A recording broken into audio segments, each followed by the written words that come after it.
What's up, YouTube? Today I'm teaching you how to do a stencil from start to finish.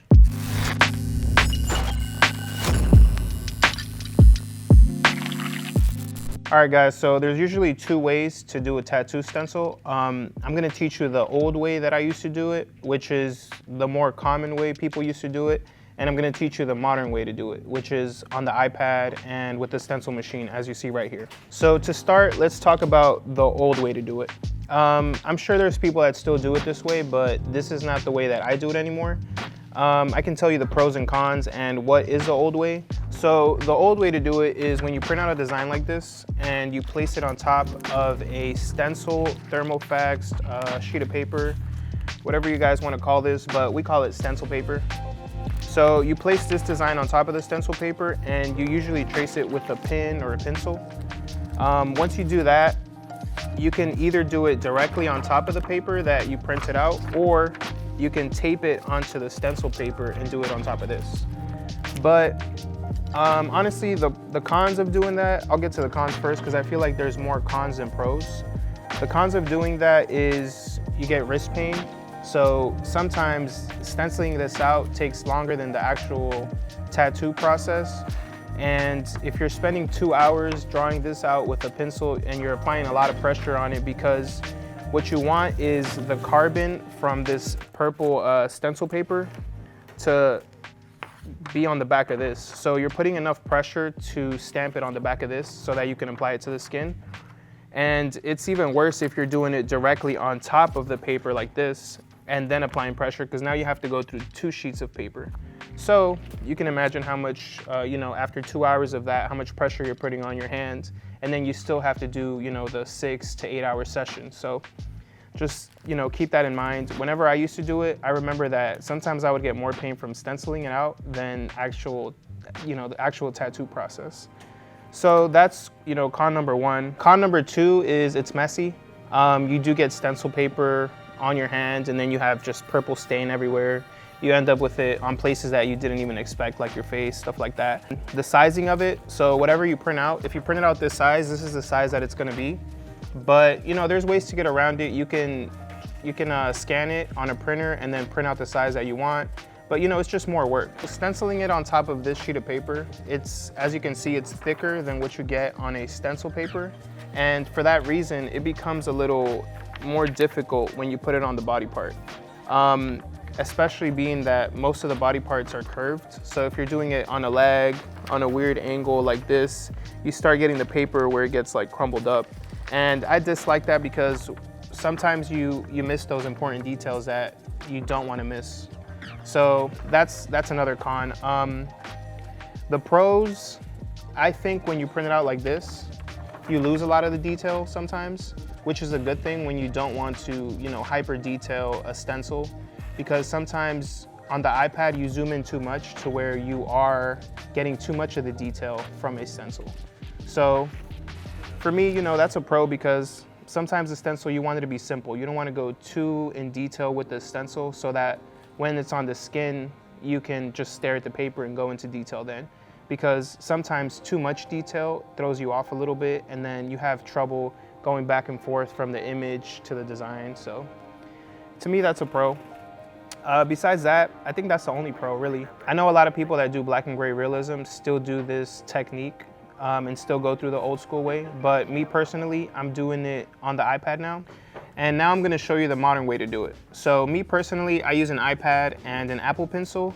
Why do I like using this way? Well, first of all, the wrist, you're taking care of the wrist by applying way less pressure on the iPad than you would on a piece of paper.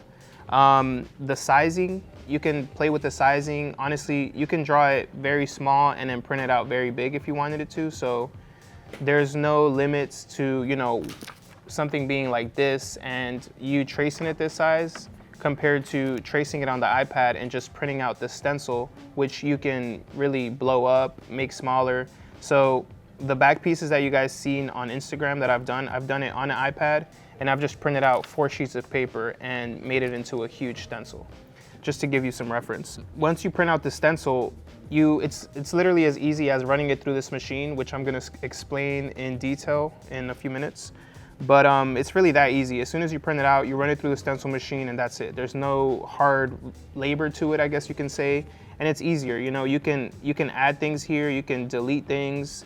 It's not like the sheet of paper. Once you draw it on there, you know, it's harder to add something and delete something from there compared to doing it on an iPad. So that's a big pro right there. With that being said, let me show you how I design on the iPad. I'll show you how to design it, how to stencil it, and then how to place it on the skin. All right guys, so here I have my iPad. I like to use Procreate. So this is Procreate, I'm opening it up, and right now I'm gonna insert an image. So the first thing I like to insert is the photo of your client's body part. I feel like it's very important to always get an image of the body part that you're working on so that you know exactly what you have to play with. This is the best image that she could take on her own. Sometimes you get better images, sometimes you get worse. If it is a bad image, what I like to do is just with your Apple Pencil on a separate layer, draw the area that you're working on. For example, if it's a forearm, it usually looks something like this. But honestly, this image is good enough to use. So what I'm gonna do is blow this image up to fit most of the screen. And now we have all of this area to play with. So once you have this, you wanna start looking for images. Me personally, I love Pinterest. So most of my images come from Pinterest. I feel like there's a lot of art, there's a lot of AI now that they have on Pinterest, and I just love it. There's a lot of things, a lot of references to use. For my client, we're doing an LA Chicano theme going, so we're gonna have palm trees similar to these. So what I'll do is start just saving any image that I really like.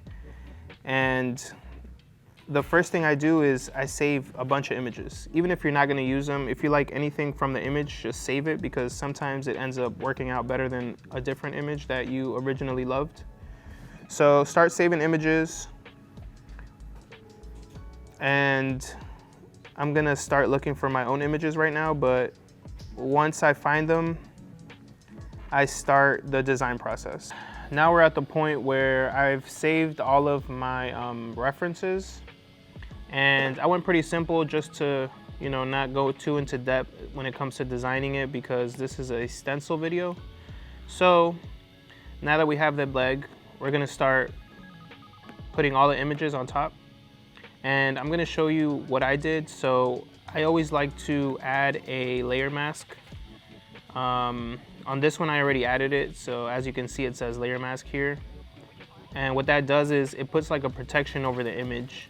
So if you erase something or add something that you don't want, you can always take the layer mask off and go back to your original image. That way you don't lose what you have. So I put layer mask on and I erased the background from this. Another thing you can do is on the opacity right here, once you click on the image, you can go all the way to multiply, and that'll show you what it looks like on the skin. This specific image is in color, so it won't show you exactly what it looks like, but if you turn it black and gray, it'll give you more of an idea. So what I'm planning on doing is keeping Marilyn Monroe's signature at the bottom and leaving this here, possibly doing it in red, but my client wants to get Marilyn Monroe's portrait. So I found a nice image of it, but as you can see right here on this side of the hair, I don't like it too much. It gets a little blurry and I feel like it's short. This also looks like it's an AI image because it's hard to find an original clear picture of Marilyn Monroe. So this seems like it was fixed up a little bit.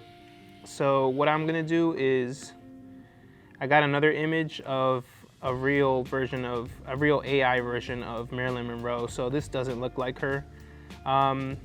But I do like the hair. So what I'm gonna do is I put a layer mask on this, and once I turn that layer mask on, I was able to erase everything around the image. So let me just give you guys an example. I'm gonna show you with the original image of Marilyn Monroe. So we have this image, right? If I were to erase on this and then go over to something else, let's say I go over to this image, you can't get this back. So in order for you to get the hair back, you would have to you would pretty much have to add the image again and then mess with the curves, mess with everything that you do. So that's just too much work. It's better to put a layer image on it and have that protection on the image. So that's what I did with this one, with the AI version of Marilyn. So as you can see here, I erased just to show you guys what it would look like, and I can't get this back because I did that directly on the image and not on the layer mask. So with the layer mask, I erased the rest of her face and I just kept this little area of the hair because I like how it looks, and I'm just gonna run with that. From here, I'm gonna turn everything into black and gray, and I'm gonna mess with the curves a little bit. So with this, first you wanna take the saturation off the image. So full saturation down. As you can see, we have the AI version of Marilyn still in color. So we're also gonna turn the saturation all the way down on this. That way it matches. And look, it's already starting to look better. What I usually do is I bump up the contrast, and I like to go a little higher on the contrast just because I really like how it looks from far away. When you have strong contrast of skin and solid blacks in there. So don't be scared to go black on your tattoos, guys. Make sure you bump up the contrast on your images. That way it doesn't look flat. So the bottom area of curves, not sure if you guys have used it, but the bottom one makes it darker and the top makes it lighter, as you can see here. So I'm gonna put it somewhere in between. What I'm trying to do is not fully lose, let me show you guys with the pencil. So what I'm trying to do is not fully lose this area here, because if I go too dark, it will look too dark. And then we start losing facial features. So I'm just gonna keep it somewhere in between, nothing too crazy. And you can mess with this on any angle really. What I like to do is I'll grab it somewhere in the middle and go a little higher up. Sometimes if I like the skin tone, but I don't like the hair, what I'll do is I'll duplicate the image. And let's say on this image, I'm just focusing on the face. So I really like the face here, but I feel like the hair could have a little more contrast. What I'm going to do is on the top layer that I duplicated, I'm going to add a mask just to be on the safe side, but I'm gonna click on curves and I'm gonna make that a little darker. And this is the hair that we're messing with. So I'm making it a little darker, but I'm also bumping up those whites, and I like it somewhere around there. And we're leaving it like that. So now from here, because I like the skin tone on the bottom one, on the layer mask, you erase what you don't want to use. So this Monroe right here, the second layer that we duplicated, and you can also name these guys. So I'm gonna rename this so that you guys know what I'm talking about. And I'm gonna call her Second Monroe. So on the second Monroe, we have a layer mask. I'm going to go ahead and erase some of the face because I don't want it to be that dark. So it might be hard to tell, but I'm erasing certain areas. I'm erasing the lips a little bit. You see the nose popped up a little more right there. And then right here on the left side of the hair, I'm going to erase this a little bit, and I'm using the airbrush tool for this. It helps a lot. So just so you guys can see what I'm talking about, this is me using the airbrush tool on the whole face. Now if I erase it, it goes back to that. And if you guys know, on the Procreate app, two finger tap is to go back, 3-finger tap is to go forward, but that's Procreate basics. You guys can look up a video if you need help with Procreate. So I like it where it's at now. I'm going to mess with the last piece of hair from, we'll call this one AI Monroe. So this is our fake Monroe, we want to call it. We just took the hair from the third Monroe. So we have AI Monroe that I'm also going to use curves to mess with the hair. And I'm gonna make it a little whiter because I feel like this image is missing, it's missing a little bit of a white on that side. So that's looking better already right there. I could go crazy and make it really white, but I still want to keep some of those darks in there. So right now I'm just playing with it. I like to take it to both extremes, really white and really dark, just to see what I like best. But for this one, I'm gonna keep it somewhere around there. And that's what we're sticking with. As you can see, there's a little bit on the left side right here where it disappears, but this is where your artist technique comes in. And you know, you have to almost add those hairs. You have to imagine what it would look like. So that's where you have to add your own flow, guys.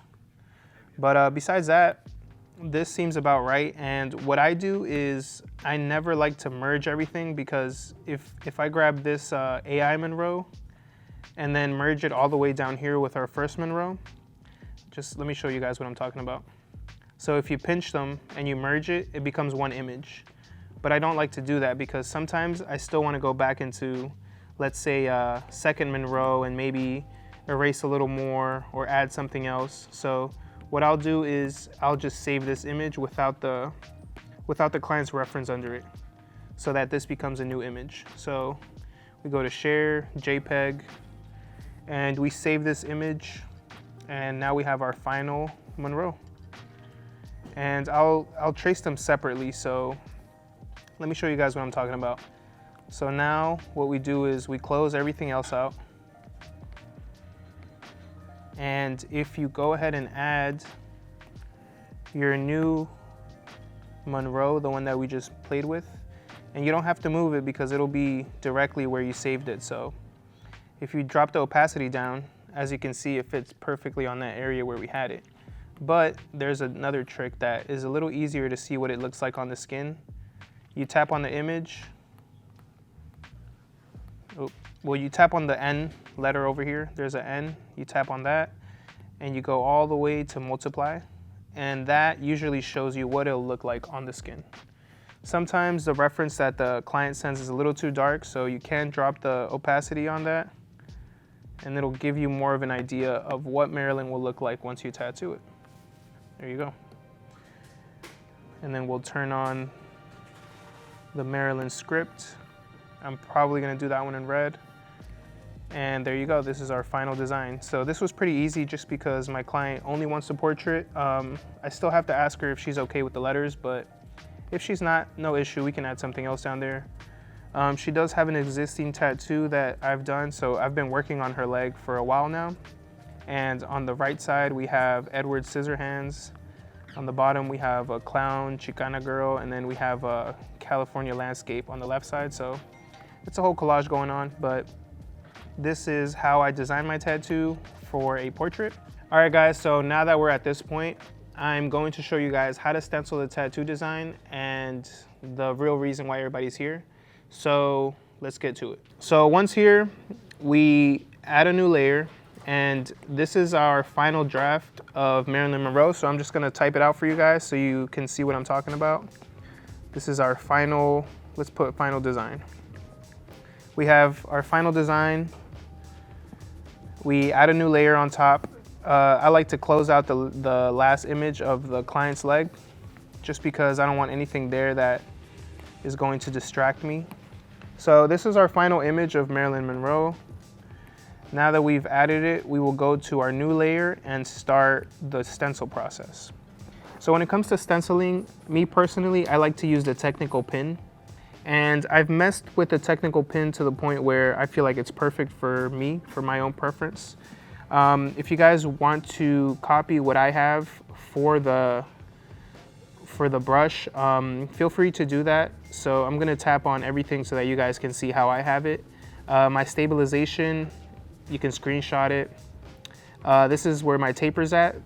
This is the pressure. So as you can see, this is, when we draw on this is what the pressure is. So even if I just lightly hover over it, and this is me doing nothing, I'm literally just hovering the pin over the iPad, you see how thin it comes out, but if I put a little bit of pressure on it, it gets thicker. And then you can, of course, mess with the size. If I go really big, the pressure is still very small because I have it like that. And then if you press down harder, it gets thicker. Well, it looks the same here, but you guys see what I'm talking about. This is the shape. And I believe from here on forward, everything else is the same. I didn't mess with this too much. So really the ones that I did mess are the first 3. Those are the ones that I did mess with. So if you guys wanted to screenshot that, feel free to. And technical pin, now that we have it open, I always like to do a color that's different from our image. So if this was in color, I would use a color that is not on the image. This one's pretty straightforward. It's in black and gray, so I'm going to grab really any color. So you can do green, blue, whatever color you prefer. But as you can see from my history, I always use red. It's just stands out the most, and I think it's what I'm most comfortable with. So we have red, we have our new layer. Please make sure you have us on a new layer, because sometimes you accidentally draw on the final design, and then when you're fully done, you pay attention and you're like, I did it on the wrong layer, so now there's nothing you can do. I mean, there is something you can do, but it's almost impossible to get the final outline once you draw it on the wrong layer. So make sure you guys have a new layer for that. I'm gonna name this outline just so that you know what I'm talking about. And let's start our outline process. The size that I have it at is 7. And if I wanted to go bigger, I have 25 right there. But 7 is usually what I use for everything. So once I'm here, I just start drawing away. And the way that I stencil my realism drawings is literally by shape.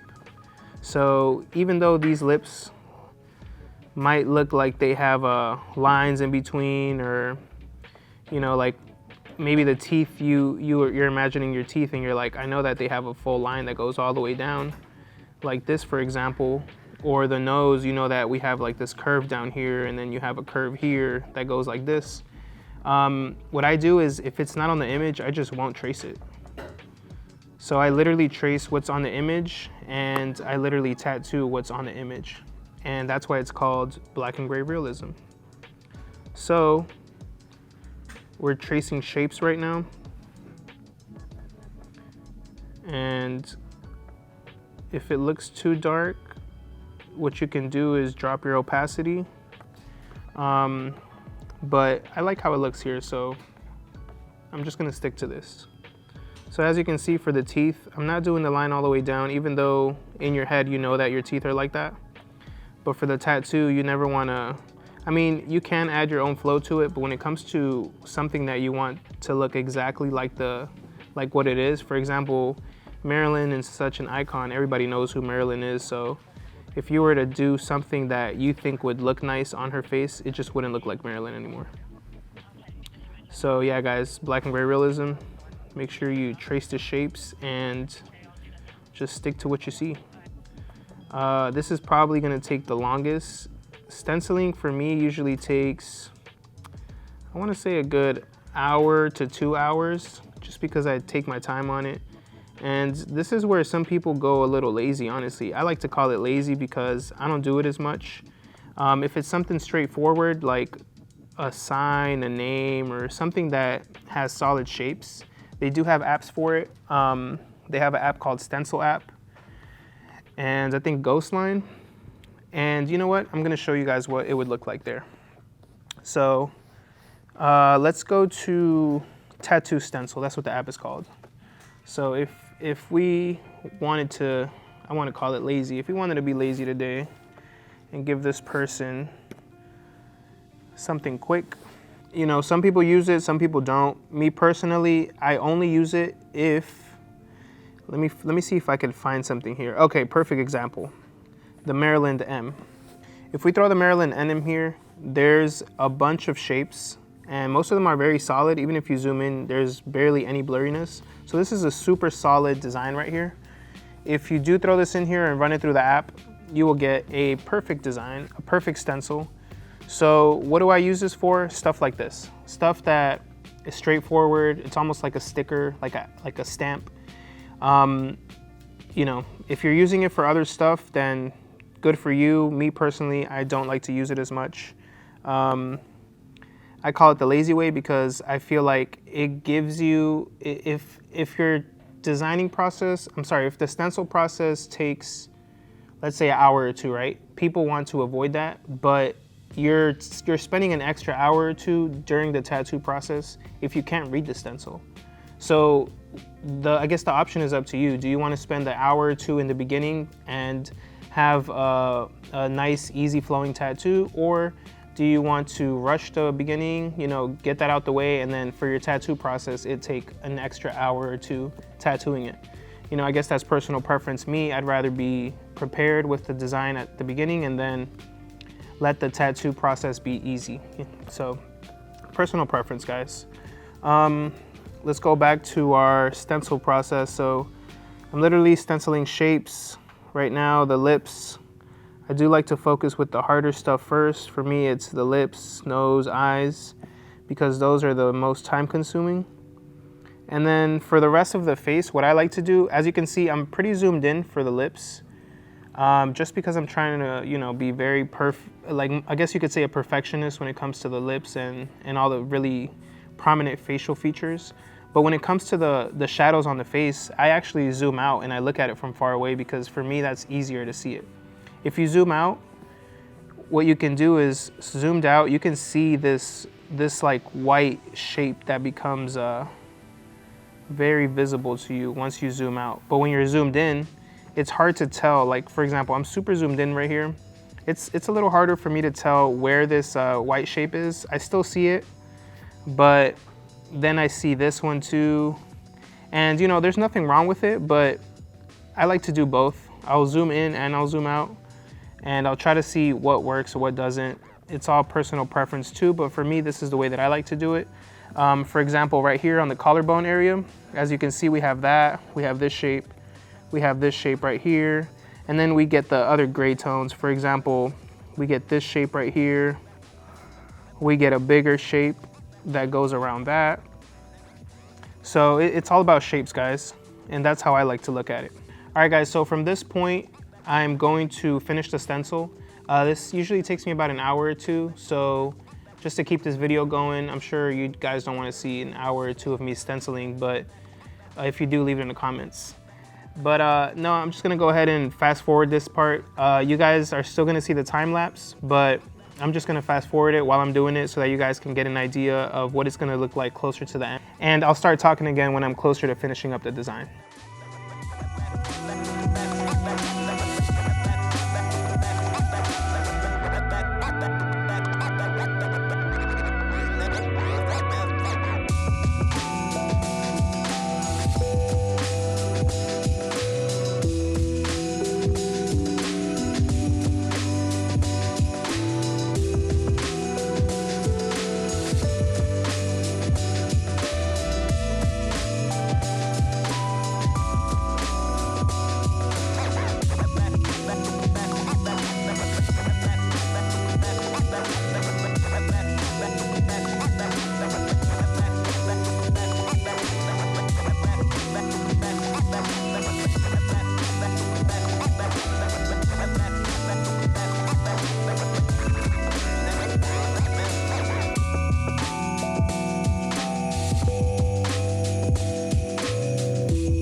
All right, so now we're at the point where I'm done stenciling everything out. As you can see here, I have the stencil and it's fully done in red. There goes the bottom layer. So what I did was, after I finished everything, just stenciling all the shapes that I saw, I usually go into the solid black and I'll put an X in it just so that while I'm tattooing, I don't have to look too much to the reference, and I just know what's solid black already. So I'll put an X on certain areas, and just know to go, solid black on those areas. Another tip that I do is once I have the outline, I'll duplicate it. And what that does is it makes it a little darker, because sometimes when you run it through the Stencil app, it'll be too light where it won't get the small details. For example, this eyebrow right here and other certain areas. So usually I like to duplicate it and then I'll merge it together. And once I do that, I already have it up here. We have our outline, and this is the outline. What I do is, well, I'm gonna duplicate this because it wasn't dark enough, and then I'll merge them together. But what I'll do with the red is I'll go over to saturation the same way we did with the color picture, and I'll just bring the saturation all the way down, the brightness all the way down, and that makes the outline that used to be red into solid black. And then, like I said, from here you can duplicate it once or twice. Once, twice, 3 times, however much you want. And there you go, you have your finished outline. Once you have this, what I like to do is I'll save it. So here I go saving it. And I have a separate app that I like to print from. So this app is called Sketchbook Pro. And I like this for printing because whenever you put the image on, let's say you're doing a full back. So the reason I like this is whenever you're gonna print something out and you're scaling your image, at the bottom, as you can see here, it'll show you the scale, the numbers at the bottom. It'll show you how big you wanna go. So let's say you do it 100 and we're gonna say 120. And then let's say that this, when you print it out, comes out too small. By the way, I have the 12.9 inch iPad, I believe. And whenever I print something out, it's usually as big as this screen, so it makes it easier for me. So if I print this out right now, it's gonna come out about this size. But if it's too small or too big, all I do is scale it, and as you can see at the bottom, that's 10% smaller. If I want it to be bigger, 110%, and that's 10% bigger. So it's very easy when it comes to just working with it when you have a returning client. If you don't finish the tattoo and you have a returning client that you have to place the same stencil on, and you lost a stencil or whatever the case is, you can literally go back into the app, and usually what I'll do is I'll write the scale down just so that I don't forget. But that way you just print it out and everything's already ready to go. So once I have that, I print out my design. I'll show you how to run it through the Stencil app right here, and I'll actually do it on both so you guys can see the difference. Once that's done, I place it on the skin and we're ready to tattoo. So let me explain the stencil paper process. Right here we have Spirit, which most tattoo artists use. And then we have the good old Amazon, eBay brands, which we also use sometimes, but not for stuff like this.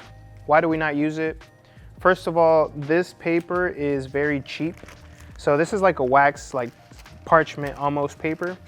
And as you can see, this one's already a little stained up. But this paper is pretty hard. It's very, how do you say, it's not as thin as the Spirit. This, you can tell the quality. This is softer. This is more like waxy feeling. And then besides that, the biggest issue is this carbon that it comes with. It's not as, it doesn't last as long as the Spirit one.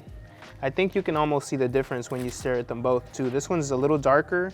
This one looks a little more greenish, a little more faded, and I think it's because we have this yellow sheet under it, so you can almost see through it.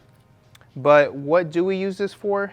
So referencing back to the Marilyn M logo that we had on the iPad, for something like that, it's easy, it's straightforward. You can allow it to fade and not have a big issue with it.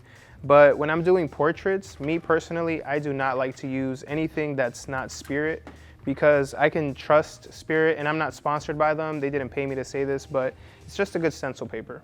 So with that, you can trust it to be on the skin sometimes until the very end of the tattoo, to the point where you have to, almost rub it off because it lasts so good.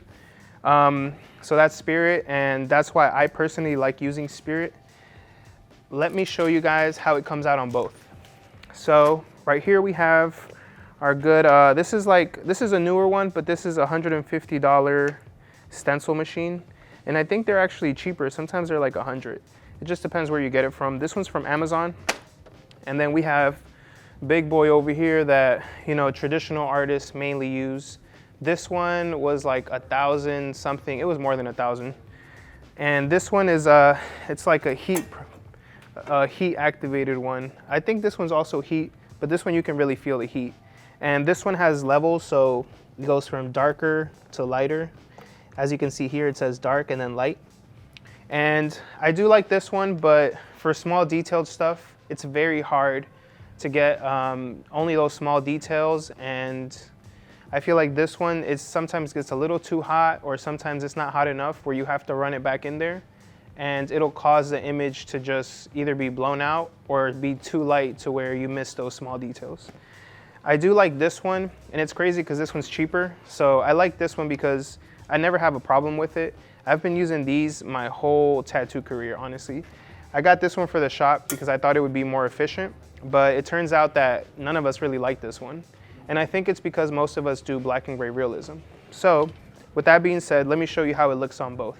So here I have, we're gonna call this one Big Boy. So we're gonna use our, damn, this is like a carrier for the transfer paper. So we're gonna call it our carrier sheet. And this is pretty much to protect the stencil paper from getting too hot. So the way that I use the stencil sheet is I'll take the yellow piece off always. And we're starting off with our cheaper stencil paper.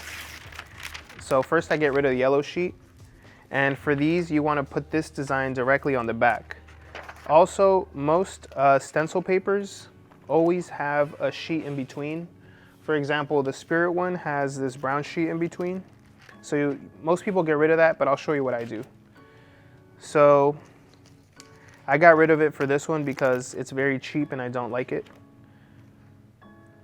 We put the image under the stencil paper. And then for this one, it's as easy as just turning it on and running it straight through. So I'm gonna eyeball this one and say 5. We're gonna put it on 5. And then for some reason, this one's very loud. I don't know why, but you'll hear it. Oh, it's pretty quiet right now.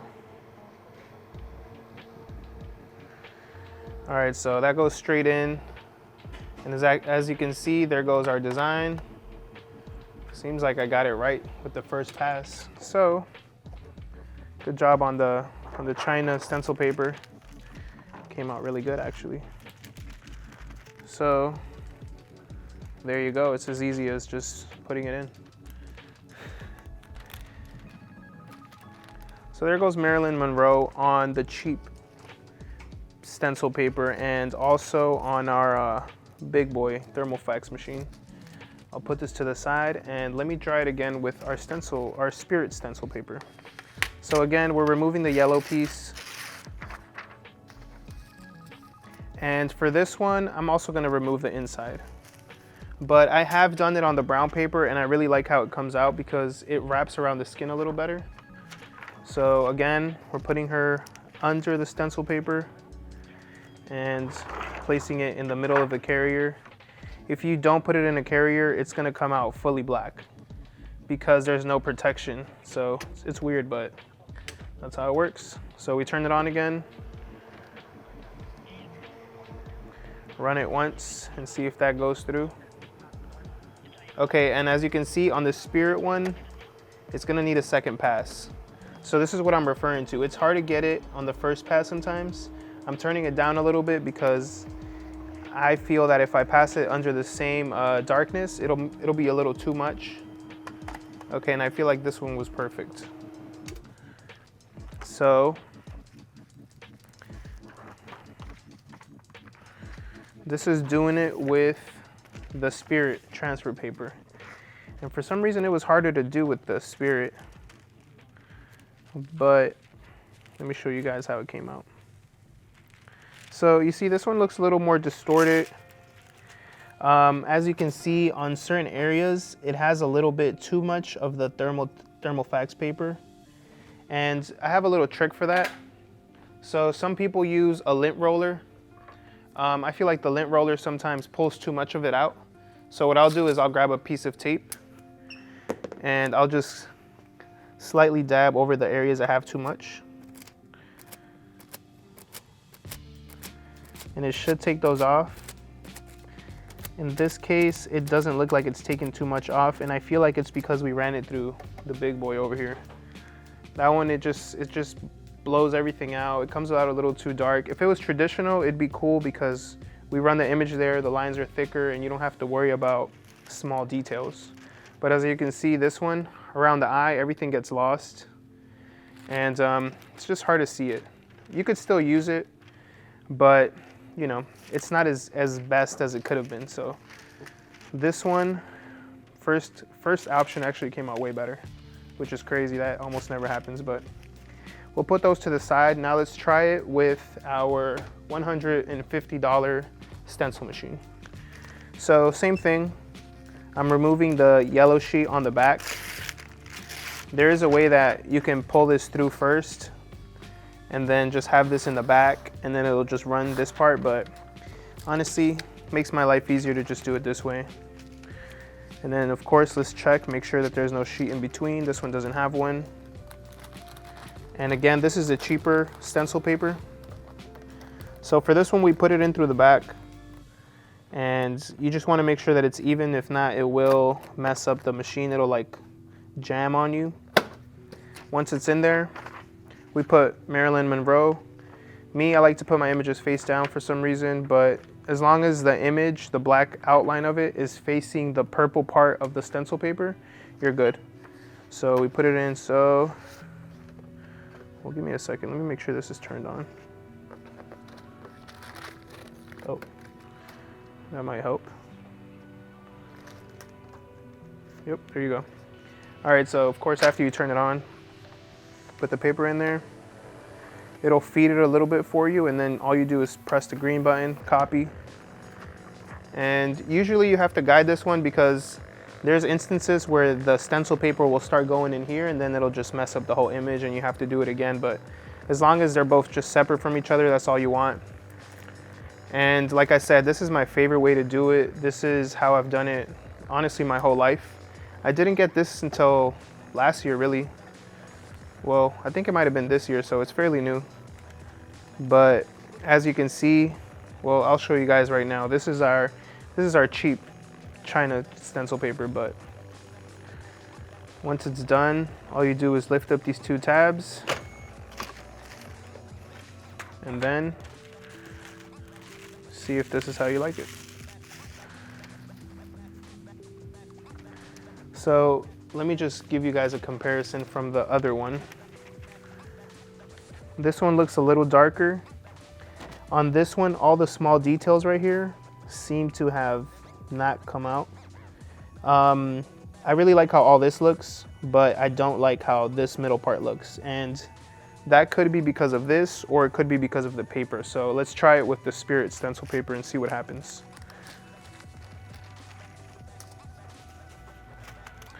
All right, guys, so again, taking the yellow piece off.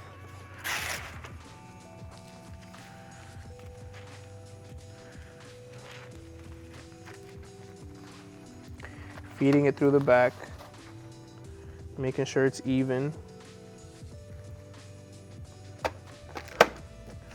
And then putting Marilyn Monroe through.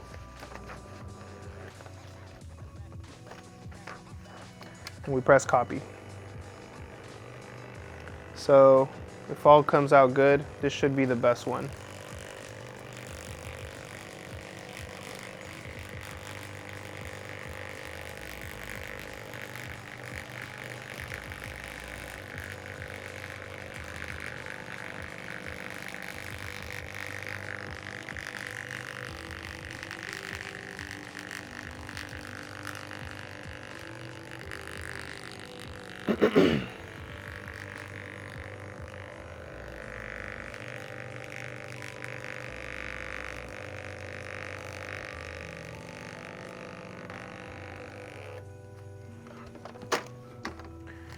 All right, guys, let's check out the difference. So this is on the Spirit stencil paper, and I already love how it's looking. So just comparing both stencil machines. Let me throw this under so that you guys can see it a little better.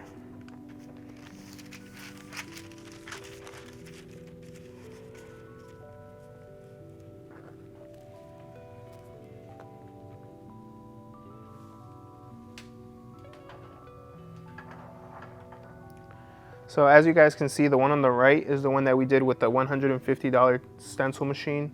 And then we have a Big Bertha on the left. That's our $1,000 stencil machine, but you guys be the judge, see what you think. Me personally, I like the one on the right. That's what I always use. And you can see all the small details on the face. Even the X on the cheek came out great. The lines aren't too fat. I can see all the small eyelash details on the eye. And we got all the details on the chest area too. So to me, this is a great stencil.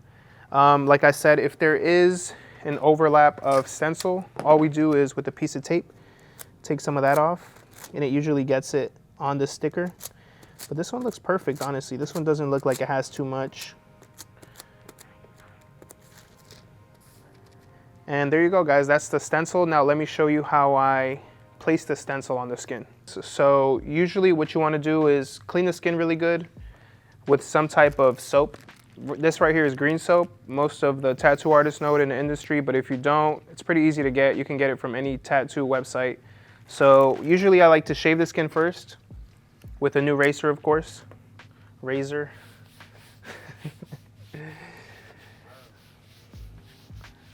So, you know, we lather the arm up really well. This is my boy Bob, by the way. We don't have a, he's not the one getting Marilyn Monroe, but he's helping the video out today, so. He's a volunteer. Yeah. So, every time I'm tattooing, you always shave the skin because, why do you shave the skin, you ask? So, if you don't, you can risk getting small hairs stuck in the needle tip. Also, the stencil just won't lay as well on the skin because sometimes the hairs, like if they're very hairy, it'll lay on top of the hairs before it even touches the skin. So you always want to shave it. And then after you shave it, you want to sanitize it with some alcohol. So right after I do that, you get another napkin. We put some alcohol on the skin. And this also removes any oil, any type of, just any oil that might be on the skin, which would not allow the stencil to lay correctly. So you want to remove any oil, any type of dirt, bacteria that's on it, and you're also cleaning the skin too, you know, so it's like a win-win. After you do that, I always have a Sharpie. Why? Because when I'm placing the stencil, I don't like to just place it. Sometimes I look at it like this, and then when I place it, it'll look different. So me personally, I like to mark it. I'll put it where I want it to be. For Bob, we're gonna put it right here, just so you guys can see what I'm talking about. But once I know where I want it, I'll put a line or two at the top and then one at the bottom. That way, whenever I put the stencil on, I can guide myself from the top and the bottom lines. And even if it doesn't lay exactly on the marker lines, at least I kind of get an idea and it lays somewhere close to where I want it. So after we do that, this is my biggest trick. I actually use ultrasound gel. Why do I use this? I used to work with a guy that put me onto this. Before that, I used stencil stuff, I used Electrum, I tried everything out. And those are all great brands, but when you're looking at the cost difference, especially like running a shop, this is like to business owners, I guess. This, you can get 6 bottles for like 20 bucks. One bottle of Electrum, which is less than this, is usually 20 bucks. So no disrespect to Electrum, to stencil stuff, but I've been using this for so long that I just love it. And honestly, I like it because when you put it on the skin correctly, it gets very tacky. So that's when you know it's ready to put a stencil on top of it. So I'll rub it in a little bit. Usually I put a good amount, and I'll rub like even the areas that aren't receiving the stencil, I'll just rub it in because sometimes the tattoo overlaps. So you always want to have more than less. And then if you do feel like it's a little dry on certain areas, just grab a little more, put some more in it. But I really like this stuff, so you guys should check it out. All right, after you have that, make sure your client is relaxed. You never want to put the stencil on when they're flexing or when they have it like a certain area, because if they're making like some type of movement, or if they're I don't know, flexing, whatever the case is, it won't look natural when their arm is just resting. So that's what I like to do when I'm placing the stencil. So I'm getting it close to the guidelines. And then once it's there, especially with the portrait, I always press down on the face first and then open my hand like this. And then I'll get all the areas that are on the edges. So what I try to worry about first is the face, because the hair, you can always mess with the hair, you can always fix it with the marker. And even anything else, you can always maybe cut it out and then place the stencil again. But can you guys see right here where it's hard to really lay it on the sides? Now imagine doing that with like a sheet of paper, the old school way. It's harder, it's already hard to lay this because it's a sheet of paper, but imagine doing it with, you know, your old school way of doing it. It makes it difficult to wrap around body parts like that. So after you lay it, take the paper off and there goes our stencil. This is ready to tattoo now.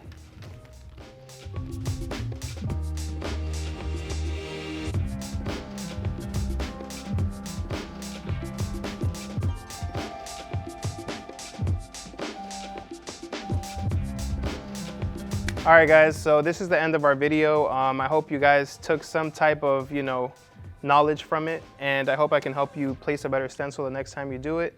This is my way of doing it. It works for me and it's worked for me over the years. So if you took anything from this video and my method of doing it, please comment down below. Don't forget to like, subscribe. If I did give you any type of knowledge, just please hit that like button. It helps us out a lot. And follow us guys. We got a bunch more videos coming. Let me know what else you guys want to see. If you want to see the tattoo process, let me know. We can also do that for you guys. So just comment below, let me know what you want to see. And we'll have all the links to everything that I use here under the video. So make sure you guys check that out. And with that being said, guys, thanks for tuning in. I'll see you guys on the next one.